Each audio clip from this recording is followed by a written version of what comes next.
I'm Hayden. What's your name? I'm BJ. Good to meet you. Nice to meet you. So, do you want to discuss abortion? Why not? Okay. So, what do you think about abortion? It's fair for most, and for some others, it sucks. And for some, it shouldn't be available to everybody because there are some people who take advantage of it. But for the ones who need it, I feel like they should be able to receive it. Okay. When you say like people who need it, are you referring to people who have like complications with pregnancy in order to save their life? You separate the baby's body, which might result in the unintentional death of the child? Yeah. Okay. So, I would say that if a woman has complications with pregnancy, in order to save her life, we have to separate the baby's body from her body, and it results in the unintentional death of the child because we just don't have the technology to keep the child alive outside the mother's body at a certain stage. Then I don't think anyone should be prosecuted. But I think that if a woman intentionally kills the child in her womb, that should be treated as murder, that should be illegal. Not necessarily, depending on how the mother's life is. Because it is a lot of strain on that individual.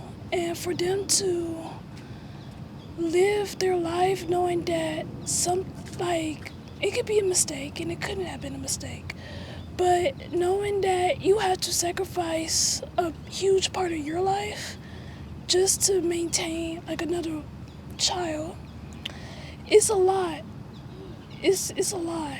It's not just mentally, physically, it's emotional. It's all for a woman. And it should be, if the mother isn't in the right state, she shouldn't keep it.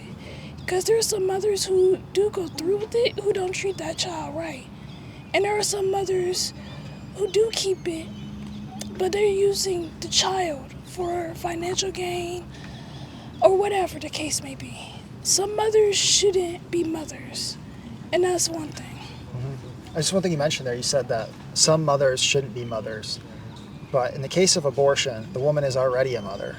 So from my perspective, it's a question of what kind of mother is she going to be? Is she going to be a mother who loves and cares for her child, which is a choice that she can make to choose to love the child?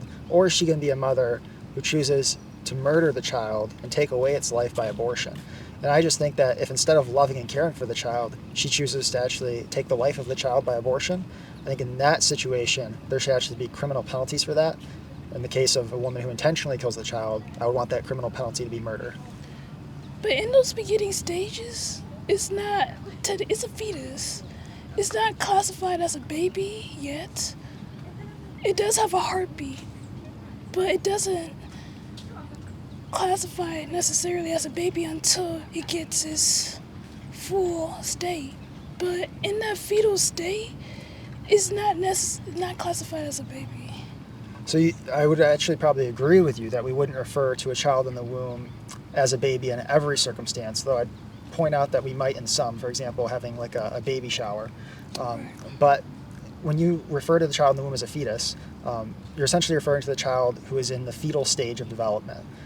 But they're in the fetal stage of human development because they are a human, and they're human from conception. And so I would just want to say that we would apply human rights to all humans and not just those human beings who are at a certain stage in their biological development. You see kind of my perspective on the topic? I respect your perspective, but like I said, it's just, I see both, and I can respect both. But if a woman, if she can't find the willpower to hold on to that baby, then it's really her choice. And I feel like she shouldn't be penalized. Now, if you're just getting pregnant and going with abortions because you like it, you should get penalized. People who just, I'm just going to have unprotected whatever, and I'm just going to abort it later, they should be penalized. But for like younger generation, like younger kids and stuff like that, because there are people who get pregnant at 12, and that's crazy to me. But 12, like teenage years, they should be allowed to get abortion, not to abuse it, like I said. If it's being abused, then yes. But at those stages of life, they shouldn't get penalized.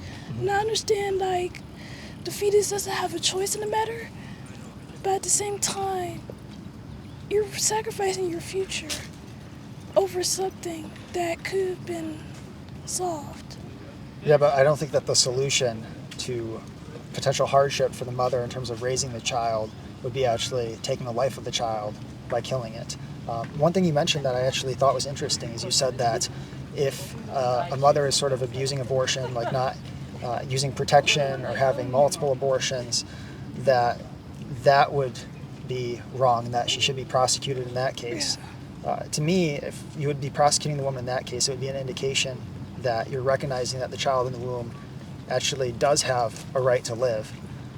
In which case, I just think you would have to be consistent with that and then say that anyone who takes the life of the child in the womb, regardless of if they were having protected or unprotected sex and how many abortions they've had in the past, they should be prosecuted for murder if they are taking the life of that child.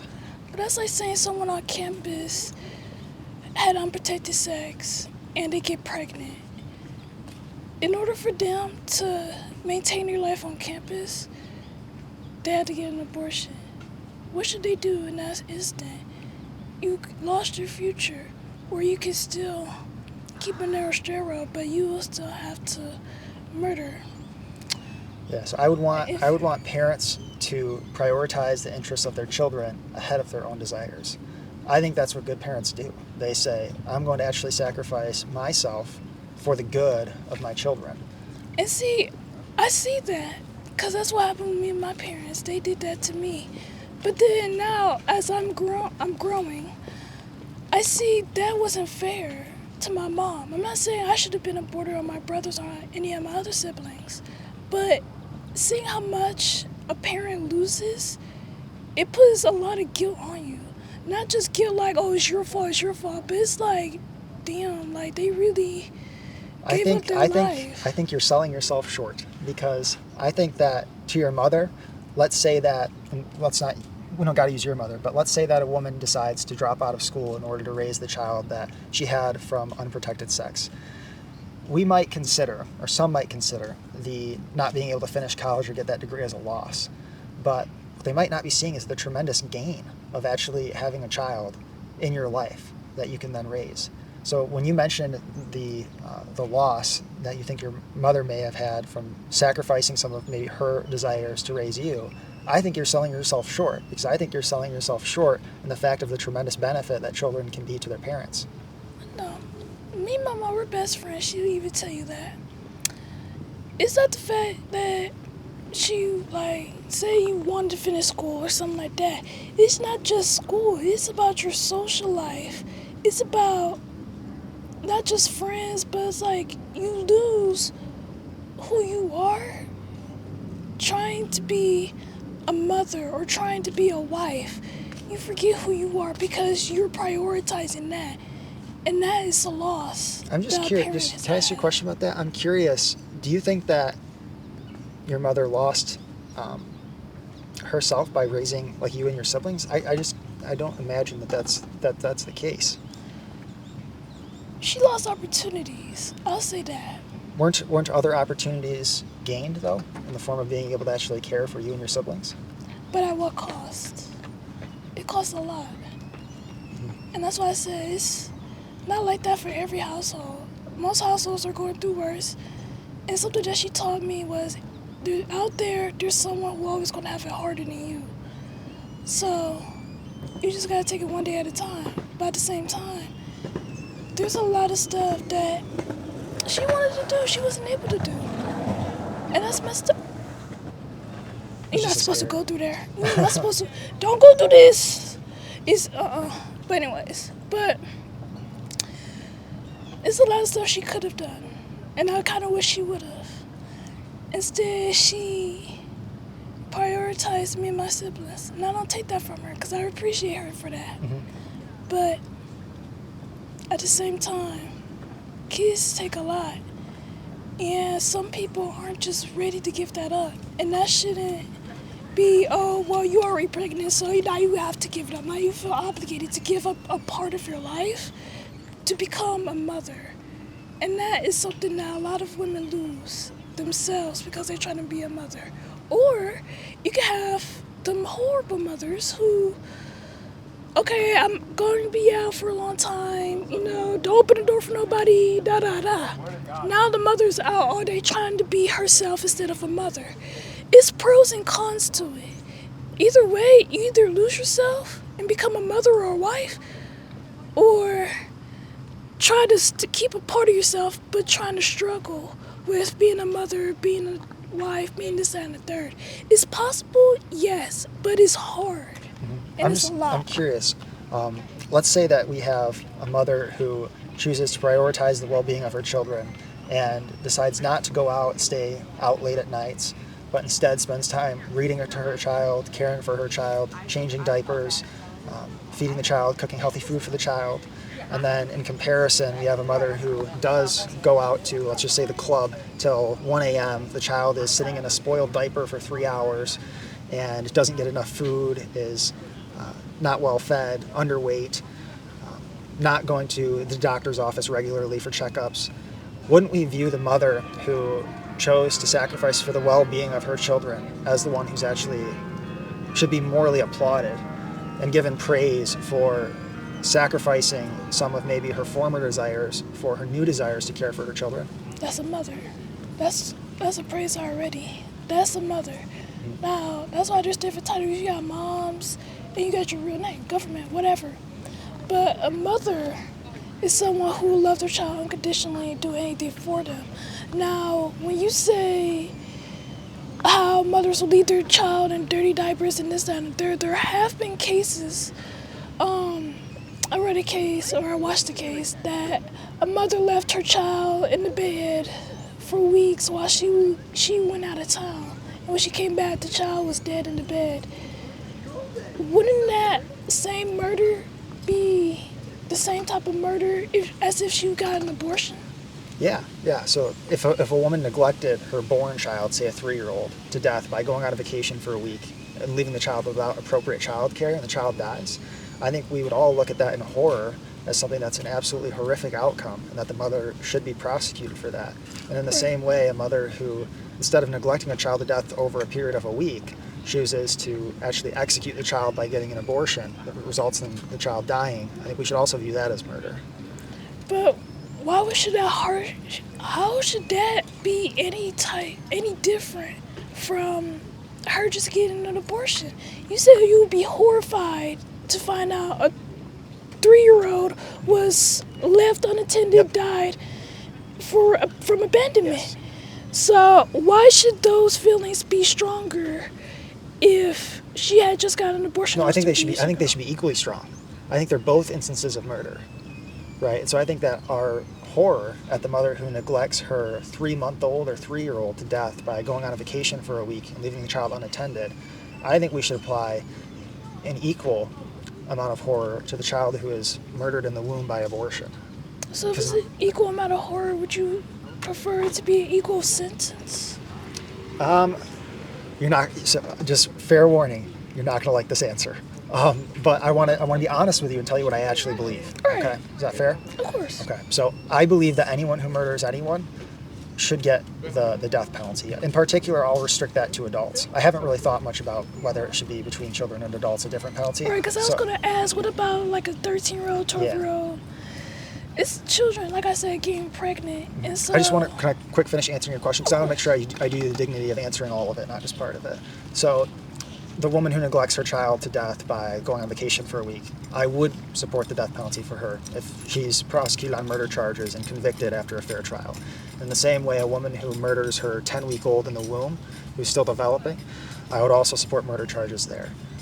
But right now, not that many people are actually executed for even cases of murder of born people. And so the reality is, like, if a bill of equal protection that I advocate for passed, it wouldn't be the case that a bunch of women who are getting abortions would be given the death penalty just based on the rates that the death penalty is given right now for even the murder of born people. But I think you were asking a question that I hadn't answered, so I'll let you resume. Oh, no, I just had to think for a second. Yeah. I'm sorry, I remembered. I apologize for interrupting, but it was about minors versus adults in crimes, right? How we make a distinction between the severity of the penalty for individuals who are minors versus adults. I would apply that to abortion just like we apply it to the murder of born people, right? Just like we would treat a 12-year-old boy who murders someone different from a 25-year-old boy who murders someone. We would treat a horrific case of a 12-year-old who got pregnant from rape and decides to murder the preborn child. We would still treat that obviously different from a 25-year-old who made the decision to murder the preborn child. But please resume. So, kind of with the gist, you believe murder for murder. If you murder someone, you deserve the death penalty, which is still it's legal murder in my eyes. It's legal I wouldn't murder call it. I 'cause- would push back on calling it murder, though, because I think one of the key parts of murder is that it's unjustified. But in the case of someone who's already murdered someone else and the state then administering the death penalty after a fair trial, I think the distinguishing factor is I think it's justified when the state would administer that death penalty. But it's still killing someone. It's killing, yes, but I don't think it's murder. I think those are two different things. Murder on killing. Because a cop could kill someone in order to save the lives of people on campus if there was a school shooter, but none of us would call him a murderer. A killer, yes, but the killing was justified, so it would be unfair to call such an individual a murderer. Right? I see that. I don't agree with it, but I Okay. see it. Okay. I don't agree with it, but I see it. Do you have anything more to add, or do you think you've covered everything you wanted to ask about and explained your position as much as you want to? Like I said, I feel like for some people, if it's justifiable, like your mental state or your physical state, I feel like you should have the rights to get an abortion. Because even though you want to call it murder, coming from a woman, it's just a lot on a woman. And it's like males, you only experience the making process and then the ending. You're not going through that whole 9-month-old process. That whole strand is a lot. And I applaud the women who go through that, because that is just more than anyone could ever know. And that's really, really deep on someone. And someone might not want to go through with that. Some people don't have the willpower to go through with that. That's why they don't want to be mothers. That's why they get the abortions. They don't want to be mothers. And that's okay too. You don't have to be a mother. That's why I feel like you should get the abortion. Just don't abuse it. That's really what it is. So you know I disagree with you on the abortion thing, right? Yeah. But I do think that I better understand your position, and I think you better understand mine. Am I right about that? Okay. So is there anything else you want to add before we close it out? Oh, that's cool. Okay. It was a great conversation. Thank you so much. Hi.